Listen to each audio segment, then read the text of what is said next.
El libro de Apocalipsis es la revelación del Señor Jesucristo y vamos a verlo de una manera diferente a la que estamos acostumbrados a hacerlo. Cuando Él vino la primera vez, nacido de una virgen, en un pesebre, en un establo para animales, el Hijo de Dios, que tuvo por padrastro terrenal a un carpintero y una madre plebeya judía, toda su gloria divina estuvo velada, oculta. Pero en el libro de Apocalipsis, ese velo, esa cortina, es develado, es abierta. La primera vez Él vino para redimir. Cuando venga nuevamente, será para reinar. La primera vez fue crucificado. La segunda vez será coronado. La primera vez lo clavaron a una cruz. La segunda vez tendrá un trono real. La primera vez Él estuvo frente a Pilato. La segunda vez Pilato estará frente a Él. La primera vez vino como siervo sufriente. La segunda vez vendrá como soberano supremo, Rey de reyes y Señor de señores. Jesús es el personaje central de la Biblia. ¿Cuál es el propósito del libro de Apocalipsis? Lo dice el verso 1, para manifestar a sus siervos las cosas que deben suceder pronto. La palabra siervo en el original griego es doulos, o sea, una persona que habiendo sido esclava fue puesta en libertad, pero que voluntariamente desea seguir siendo esclava de su amo, a quien le dice, quiero de mi propia voluntad seguir siendo tu esclavo. ¿Sabía que los hijos e hijas de Dios debemos ser ese tipo de esclavos y decir, Señor Jesús, porque en verdad me amas y porque en verdad te amo, yo quiero ser tu esclavo para toda la vida? Permítame hacerle una pregunta. ¿Es usted un esclavo o esclava de Jesucristo? Bueno, tenga cuidado cómo contesta, porque si usted dice que no lo es, le puedo asegurar que no entenderá el libro de Apocalipsis porque fue escrito para los esclavos de Jesucristo. Pero si usted es un esclavo o esclava de Jesucristo, usted no tropezará en la oscuridad. Pero aquí no solo tenemos el propósito, sino también una consoladora promesa. Mire el verso 3. Bienaventurado el que lee y los que oyen las palabras de esta profecía y guardan las cosas en ella escritas. Esto no significa solo el escuchar con los oídos. Si usted es papá o mamá, ¿alguna vez después de decirles algo a sus hijos no les preguntó, ¿me escuchaste? Leer, escuchar, poner en el corazón lo que Dios dice significa ser bendecido. ¿Por qué será usted bendecido? Primero, porque va a entender el misterio de la historia. Este mundo no tiene sentido aparte de lo que Dios revela en su libro, la Biblia. Y en el libro de Apocalipsis aprendemos cuál es el misterio de la historia. ¿Qué es lo que Dios está haciendo? Dios mueve todas las cosas para cumplir un propósito, y ese propósito lo encontramos en Apocalipsis 11:15. Los reinos del mundo han venido a ser de nuestro Señor y su Cristo. Uno de estos días este mundo, destrozado por las guerras, saturado por pecados, dominado por el materialismo y la carnalidad, verá a Jesús en el trono, y todos los reinos de este mundo pasarán a ser la posesión del Señor Jesucristo. Si lee los 2 primeros capítulos de la Biblia, no encontrará al diablo en esos capítulos. Si lee los 2 últimos capítulos de la Biblia, tampoco encontrará al diablo. Y eso es una verdadera bendición. La tierra será llena del conocimiento de la gloria del Señor, como las aguas cubren el mar. ¿Por qué es que las cosas están como están en nuestro mundo actual? Porque las cosas están fuera de su lugar. Piénselo. La iglesia, la novia de Cristo, aún no está con su novio. Jesús, el Rey, debe estar reinando desde su trono, pero aún no reina. El diablo, que es un criminal, debería andar en la cárcel, pero está suelto. Sin embargo, escuche, uno de estos días la novia estará con su novio, el rey estará en su trono y el diablo estará en prisión. ¡Qué maravilloso será ese día! ¿No le parece que saber esto es una verdadera bendición? Leer, entender y hacer las cosas que nos revela Apocalipsis no solo que nos bendice, sino que nos proporciona estabilidad. En la epístola de Santiago 5:8 leemos, tened también paciencia y afirmad vuestros corazones, porque la venida del Señor se acerca.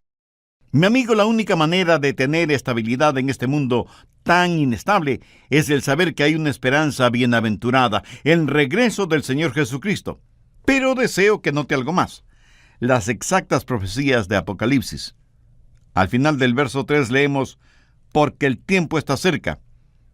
Y aunque eso fue hace más de 2000 años, Juan dijo: porque el tiempo está cerca. ¿Se equivocó el apóstol Juan? No, de ninguna manera. Si usted no aprende ninguna otra cosa de estos mensajes proféticos, quiero que aprenda lo siguiente: el tiempo está cerca. Pudiera no ser inmediato, pero siempre es inminente. A veces me preguntan: pastor, ¿estos son los últimos días? Mi amigo, los últimos días comenzaron desde el mismo momento en que el Señor Jesucristo ascendió a los cielos. Por lo tanto, sí, estamos viviendo en los últimos días. Anote al margen 1 de Pedro 4:7, mas el fin de todas las cosas se acerca. Sed pues sobrios y velad en oración. Y en 1 de Corintios 10:11, el apóstol dice: y estas cosas les acontecieron como ejemplo y están escritas para amonestaros a nosotros, a quienes han alcanzado los fines de los siglos. Veamos ahora Filipenses 4:5. Vuestra gentileza sea conocida de todos los hombres, el Señor está cerca.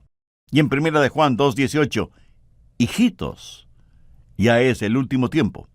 Y aunque todo esto fue escrito hace más de 20 siglos, todos estos versos prácticamente dicen lo mismo: Jesús está muy cerca de regresar. Algunas personas tienen la idea de que ciertas profecías tienen que cumplirse antes del regreso de Jesús. No, eso no es cierto. Su regreso siempre es inminente.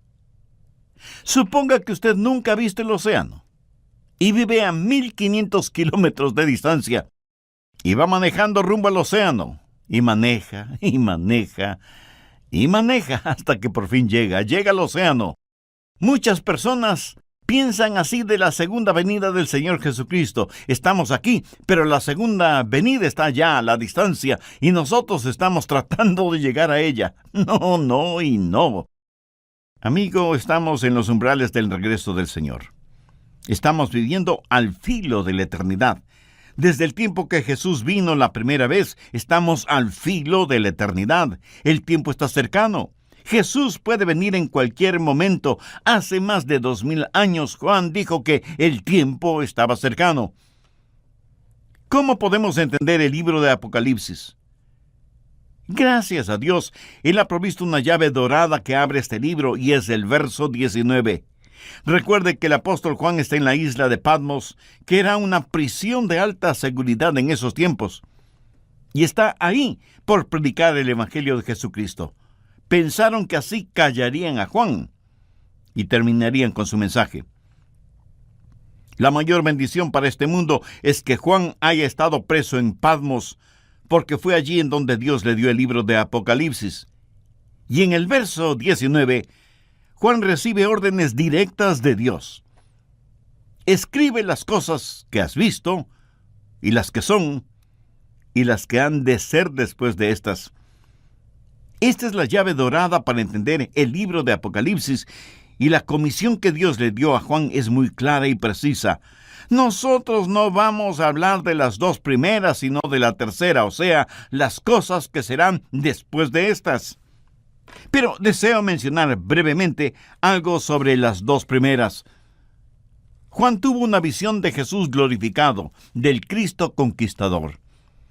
En Apocalipsis no vemos a Cristo como Salvador, sino como juez. La visión que Juan tuvo de Jesús es que vio a uno semejante al Hijo del Hombre, vestido de una ropa que llegaba hasta los pies, y ceñido por el pecho con un cinto de oro.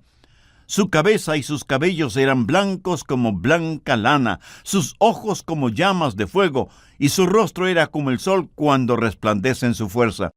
Y este Jesús le dijo a Juan que escriba las cosas que iban a ser, no solo las del pasado, sino también las del presente. La época de la iglesia que comenzó en Pentecostés y que terminará cuando Jesús venga por su iglesia. Estamos viviendo en el período de las cosas que son. 7 iglesias mencionadas en los capítulos 2 y 3. Y hay una frase que se repite constantemente: el que tiene oído, oiga lo que el Espíritu dice a las iglesias. El Espíritu Santo habla. La cuestión es si nosotros le estamos escuchando. Muchos de ustedes pudieran estar oyendo este mensaje, pero no lo escuchan. Y no es porque el Espíritu no esté hablando, sino porque nosotros no estamos escuchando. El que tiene oído, oiga lo que el Espíritu dice a la iglesia. Se repite 7 veces. Estamos viviendo en el período de la iglesia. ¿Y qué es lo que Juan vio? Vio a Cristo glorificado. Vio a las 7 iglesias que son representativas de todas las iglesias desde los tiempos apostólicos hasta el presente. Y luego viene la orden. Escribe las cosas que han de ser después de estas. Y de esas cosas quiero hablarle.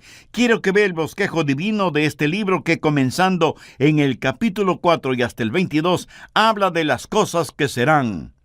Voy a mencionar las cosas en orden cronológico. Quiero que vea el gran cuadro y entienda el panorama profético en su totalidad. Primero, las cosas que serán. O sea, las cosas que serán después del rapto y del arrebatamiento de los santos. Apocalipsis 4:1. Después de esto miré, y he aquí una puerta abierta en el cielo. Y la primera voz que oí, como de trompeta, hablando conmigo, dijo: sube acá, y yo te mostraré las cosas que sucederán después de estas. Juan, en visión, es llevado al cielo y escucha una voz como de trompeta. Esto es el rapto de la iglesia tipificado. Y aunque en griego, latín, inglés y español la palabra rapto es diferente, tiene el mismo significado. Significa ser arrebatado. En cualquier momento, cuando la trompeta suene, dejaremos este planeta Tierra. Y si usted me dice, pastor, eso suena tan sobrenatural, pues me alegro que lo vea de esa manera.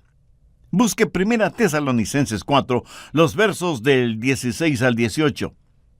Porque el Señor mismo, con voz de mando, con voz de arcángel y con trompeta de Dios, descenderá del cielo, y los muertos en Cristo resucitarán primero. Luego nosotros, los que vivimos, los que hayamos quedado, seremos arrebatados juntamente con ellos en las nubes para recibir al Señor en el aire, y así estaremos siempre con Él. Por tanto, alentaos los unos a los otros con estas palabras. Recuerde lo que dije hace algunos momentos. Estamos viviendo al filo de la eternidad.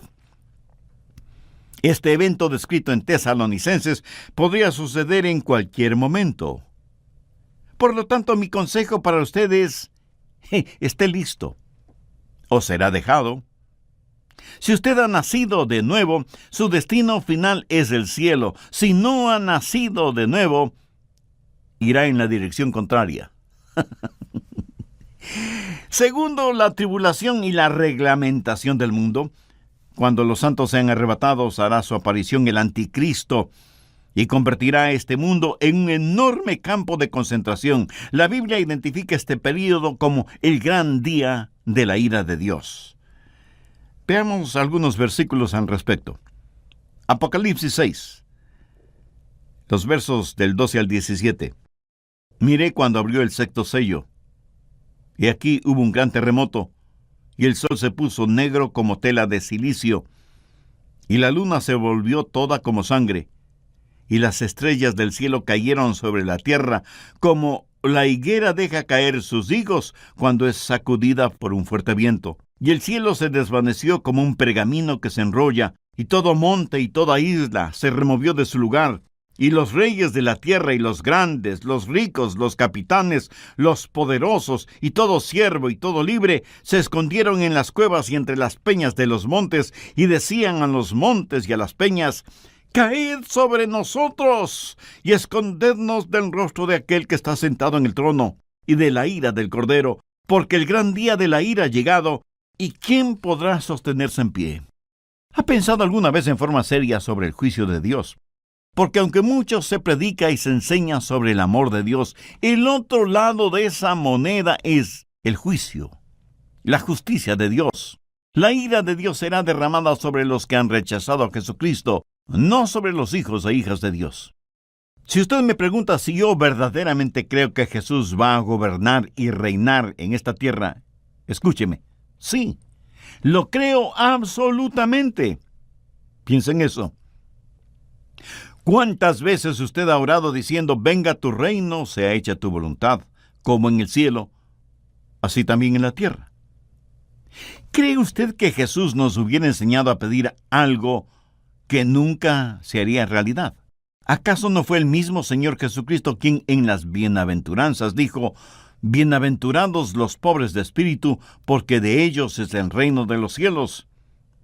Nunca piense que los planes de Jesús se verán frustrados. Lea las profecías en el Antiguo Testamento. Una y otra vez, las profecías enseñan que el Mesías, el Hijo de David, reinará desde Jerusalén. Y con todo mi corazón, yo creo que así será. Mensaje. Quiero que ponga especial atención en la frase, la ira del Cordero. O en otra frase, el gran día de su ira. Y otra frase más, ¿y quién podrá sostenerse en pie? Están en Apocalipsis 6, los versos 16 y 17. En cuanto a misericordia, Jesús es el Cordero de Dios, pero también es el Dios de la ira, del juicio y de la justicia. Y parece que hay una batalla entre la misericordia de Dios y la ira de Dios, y las turbulentas aguas de la ira de Dios golpean furiosamente contra la represa de su misericordia. Uno de estos días, esa represa cederá, y el gran día de su ira llegará. ¿Y quién será capaz de mantenerse en pie? Apocalipsis dice que en ese día los hombres desearán morir, buscarán la muerte y no la encontrarán. Lo que conocemos como la muerte en nuestros días será una liberación y nadie podrá esconderse de Dios, aunque se metan en cavernas o se escondan entre las rocas. Durante este tiempo del anticristo y la reglamentación del mundo, nadie que no tenga la marca o el nombre de la bestia grabado en su mano o en su frente podrá comprar o vender. Esa será la manera en que el anticristo controlará las actividades de todo el mundo.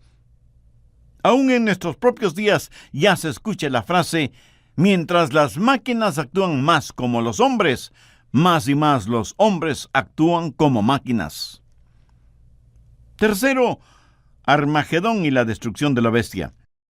Vendrá el superhombre de Satanás, el hombre de pecado, la bestia, que dominará y reglamentará a todo el mundo por medio de las finanzas y los milagros. Pero todo esto no es más que el prólogo para la batalla de Armagedón. Veamos Apocalipsis 13, los 3 primeros versos. Me paré sobre la arena del mar, y vi subir del mar una bestia que tenía 7 cabezas y 10 cuernos, y en sus cuernos 10 diademas, y sobre sus cabezas un nombre blasfemo. Y la bestia que vi era semejante a un leopardo, y sus pies como de oso, y su boca como boca de león. Y el dragón le dio su poder y su trono y grande autoridad. Vi una de sus cabezas como herida de muerte, pero su herida mortal fue sanada. Y se maravilló toda la tierra en pos de la bestia. Durante este tiempo, cuando se haga presente este líder mundial durante el período de la tribulación, los demonios invadirán el mundo.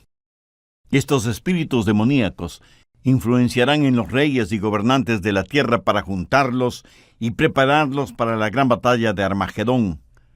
Busque Apocalipsis 16, desde el verso 13. Juan dice, y vi salir de la boca del dragón y de la boca de la bestia y de la boca del falso profeta 3 espíritus inmundos a manera de ranas, pues son espíritus de demonios que hacen señales, y van a los reyes de la tierra en todo el mundo para reunirlos a la gran batalla de aquel día, el gran día del Dios Todopoderoso.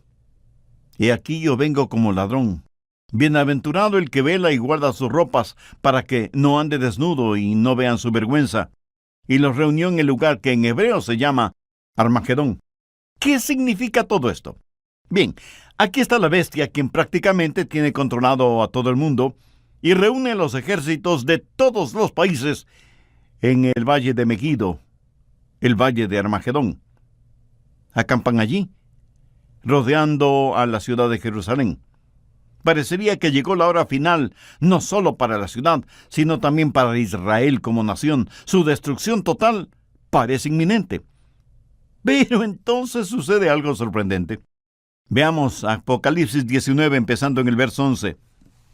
Entonces vi el cielo abierto, y he aquí un caballo blanco, y el que lo montaba se llamaba Fiel y Verdadero, y con justicia juzga y pelea. Sus ojos eran como llama de fuego, y había en su cabeza muchas diademas, y tenía un nombre escrito que ninguno conocía sino él mismo. Estaba vestido de una ropa teñida en sangre, y su nombre es el Verbo de Dios. Y los ejércitos celestiales, vestidos de lino finísimo, blanco y limpio, le seguían en caballos blancos. De su boca sale una espada aguda para herir con ella las naciones, y él las regirá con vara de hierro. Y él pisa el lagar del vino del furor y de la ira del Dios Todopoderoso. Y en su vestidura y en su muslo tiene escrito este nombre: Rey de Reyes y Señor de Señores. Y un poquito más adelante en el verso 19 leemos: y vi a la bestia, a los reyes de la tierra y a sus ejércitos reunidos para guerrear contra el que montaba el caballo y contra su ejército. Y la bestia fue apresada, y con ella el falso profeta que había hecho delante de ella las señales con las cuales había engañado a los que recibieron la marca de la bestia y habían adorado su imagen. Estos dos fueron lanzados vivos dentro del lago de fuego que arde con azufre. Y los demás fueron muertos con la espada que salía de la boca del que montaba el caballo, y todas las aves se saciaron de las carnes de ellos. Mi amigo, este es el escenario. Aquí está el anticristo con sus ejércitos, listos para hacer la guerra contra el Dios de los cielos. ¡Qué prepotencia y qué vanidad que vemos aquí! Están listos a pelear contra Jesús y sus ejércitos celestiales. Y Jesús viene no por su iglesia, sino con su iglesia, después de los 7 años de tribulación. Y ahí está el anticristo, bravucón, profiriendo maldiciones y blasfemias contra el Altísimo. Parece que la tremenda guerra va a comenzar, y Jesús levanta su mano, dice 2 sencillas palabras: ¡caigan muertos! El fin de la guerra. Jesús ha destruido a los ejércitos globales del anticristo con 2 palabras: ¡caigan muertos! Se terminó la gran batalla de Armagedón. Cuarto, el milenio y la glorificación del Salvador. Apocalipsis 20, desde el verso 1. Vi un ángel que descendía del cielo con la llave del abismo y una gran cadena en la mano, y prendió al dragón, la serpiente antigua, que es el diablo y Satanás, y lo ató por 1000 años, y lo arrojó al abismo, y lo encerró, y puso su sello sobre él para que no engañase más a las naciones hasta que fuesen cumplidos 1000 años, y después de esto debe ser desatado por un poco de tiempo. Y vi tronos, y se sentaron sobre ellos los que recibieron facultad de juzgar, y vi las almas de los decapitados por causa del testimonio de Jesús y por la palabra de Dios, los que no habían adorado a la bestia ni a su imagen, y que no recibieron la marca en sus frentes ni en sus manos, y vivieron y reinaron con Cristo 1000 años. Pero los otros muertos no volvieron a vivir hasta que se cumplieron 1000 años. Esta es la primera resurrección. Bienaventurado y santo el que tiene parte en la primera resurrección. La segunda muerte no tiene potestad sobre estos, sino que serán sacerdotes de Dios y de Cristo, y reinarán con él 1000 años. Si usted me pregunta si yo verdaderamente creo que Jesús va a reinar y gobernar en esta tierra, escúcheme. Sí, lo creo absolutamente. Piensa en eso.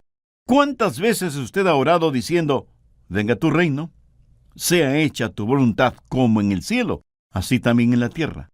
Ahora escúcheme, ¿cree usted que Jesús nos hubiera enseñado a pedir por algo que nunca se haría realidad? ¿Acaso no fue el mismo Señor Jesucristo quien en las bienaventuranzas dijo: bienaventurados los pobres de espíritu, porque de ellos es el reino de los cielos? Nunca piense que los planes de Jesús se verán frustrados. Lean las profecías en el Antiguo Testamento. Una y otra vez las profecías enseñan que el Mesías, el Hijo de David, reinará desde Jerusalén. Y con todo mi corazón yo creo que así será. Vendrán los 1000 años dorados, cuando el león y el cordero se acostarán juntos, pero el cordero no estará en el estómago del león. Vendrá el tiempo cuando el desierto florecerá como una rosa, y los campos y los árboles aplaudirán, y la tierra estará llena con el conocimiento de la gloria de Dios, como las aguas cubren el mar. ¡Qué tiempo extraordinario será ese cuando Cristo gobierne y reine en esta tierra! Quinto, la condenación de los pecadores y el juicio final. Cuando todos estos eventos lleguen a su clímax, habrá el juicio final y la condenación de los pecadores. Leemos en Apocalipsis 20:11: y vi un gran trono blanco y al que estaba sentado en él, delante del cual huyeron la tierra y el cielo, y ningún lugar se encontró para ellos. Y vi a los muertos, grandes y pequeños, de pie ante Dios. Y los libros fueron abiertos, y otro libro fue abierto, el cual es el libro de la vida. Y fueron juzgados los muertos por las cosas que estaban escritas en los libros, según sus obras. Y la muerte y el Hades fueron lanzados al lago de fuego. Esta es la muerte segunda. Y el que no se halló inscrito en el libro de la vida fue lanzado al lago de fuego. Amiga, amigo, ¿está su nombre inscrito en el libro de la vida? Si no lo está, uno de estos días se encontrará inevitablemente frente al Señor Jesucristo, porque usted tiene una cita fija con la deidad, frente al gran trono blanco, y los muertos resucitados estarán frente a Jesús para ser juzgados. Mientras usted vivía, usted lo maldijo a sus espaldas. Me pregunto si lo maldecirá estando frente a frente. Si usted no tiene al Señor Jesucristo como Salvador, un día lo tendrá, pero como juez. Llegará el día del juicio final, y Dios va a esperar hasta que el final de la historia, cuando Él ponga el punto final a la última palabra del último capítulo del último libro, cuando todas las obras estén completas, cuando su influencia terrenal haya desaparecido, cuando la última oportunidad se haya extinguido, será el juicio final. Sexto, el estado eterno y el destino de las especies. Carlos Darwin habló del origen de las especies. Usted preocúpese más por el destino final de las especies. Busque Apocalipsis 21 desde el verso 6. Y me dijo: hecho está. Yo soy el Alfa y el Omega, el principio y el fin. Al que tuviere sed, yo le daré gratuitamente de la fuente del agua de la vida. El que venciere, heredará todas las cosas. Ah, cómo me fascina eso. Cuando Noé construyó el arca, probablemente gastó todo lo que tenía. Entró en el arca siendo absolutamente pobre, pero cuando salió del arca, era dueño del mundo. El que venciere, heredará todas las cosas, y yo seré su Dios, y él será mi hijo. Pero ahora preste atención al contenido del verso 8. Pero los cobardes e incrédulos, los abominables y homicidas, los fornicarios y hechiceros, los idólatras y todos los mentirosos tendrán su parte en el lago que arde con... Seguramente es, espero que sí. Pero el problema es que esa persona no conoce a Jesús, no tiene una relación personal con Él. Y si usted piensa que puede ir al cielo sin haber nacido de nuevo, es que ignora dos cosas. Primera, usted ignora cuán pecador es. Y segunda, usted ignora cuán santo es Dios. Hay una sola manera de llegar al cielo, y usted va a pasarla a la eternidad, o en el cielo o en el infierno. Todo depende de lo que usted haga con el Señor Jesucristo ahora. Hay una hermosa invitación casi al final de la Biblia. Busque Apocalipsis 22:17. Y el espíritu y la esposa dicen: ven. Y el que oye diga: ven. Y el que tiene sed, venga. Y el que quiera, tome del agua de la vida gratuitamente. ¿Quiere usted ser salvo o salva? Pues venga. La gente habla acerca de quiénes son los elegidos y quiénes son los no elegidos. Escúcheme atentamente. Si usted está sediento, venga y tome del agua de la vida gratuitamente. El que quiera puede venir y beber de esa agua de la vida. ¿Sabe cuál es la última oración que encontramos en la Biblia? Está en Apocalipsis 22:20. El que da testimonio de estas cosas dice: ciertamente vengo en breve. Amén. Sí, ven, Señor Jesús. Y esta brevísima oración que dijo el anciano apóstol Juan debe ser su oración, debe ser mi oración, debe ser la oración de todos los creyentes genuinos en todas partes del mundo. Sí, ven, Señor Jesús. Mi corazón anhela y ansía fervientemente la segunda venida de Jesús. El rapto de la iglesia puede suceder en cualquier momento. Pudiera suceder aún antes de finalizar este programa. Por eso, si usted está sediento espiritualmente, escuche la invitación del Señor. Venga, y el que quiera tome del agua de la vida gratuitamente. Oro porque cada persona que me está escuchando, hombres, mujeres, niños, niñas, jovencitos y jovencitas, personas adultas y ancianitos, quieran responder positivamente a esta invitación que tiene connotaciones eternas. Si usted quiere hacer una decisión por Cristo, ahora mismo, le invito a repetir conmigo una corta oración. Mi oración es solo para guiarle, pero usted ore con sus propias palabras. Querido Dios, soy un pecador y merezco tu juicio, pero me acerco a ti en busca de tu gracia y tu misericordia.